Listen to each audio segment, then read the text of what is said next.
এ কি মা, তুমি কাঁদছো কেন? কাঁদবো না কি করবো? হাসবো যে তার কোনো কাজ করেছিস তুই?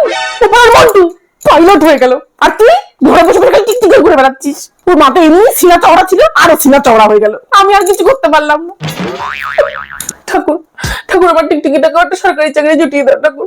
নজর কোনোদিন বিয়ে হবে না, ও দুই আগে ঘুরে বেড়াবে, ডিম আর পারতে পারবে না। কাকে চুমো খাচ্ছিস সে ছাগলের বাচ্চা? হ্যাঁ, খুব মজা লাগছে না খেতে? হ্যাঁ, কই দেখি কে কে ফোন করেছে, কই দেখি, দে আমার কাছে ফোনটা দে। হ্যালো, তা বলি চুষি পোকা, শুধু চুমু খেলে কি পেট ভরবে?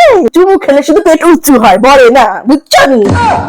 তুমি একবার আমার ছেলের সরকারি চাকরিটা বাদিয়ে দাও, তোমাকে সব বাতাসা মিষ্টি কিচ্ছু খেতে হবে না। আমি রোজ তোমাকে ওই নলেন গুড়ের রসগোল্লা দিয়ে পুজো দেবো। সত্যি বলছি, একবার লাগিয়ে দাও ঠাকুর। এই, কোথায় যাচ্ছিস তুই? তোকে বলেছি না পড়া ছাড়া অন্য কোথাও কিচ্ছু করবি না। পড়ে দিয়ে মুখ তুললে তোকে ঝাঁটা দিয়ে পিটাবো। দৌড়া।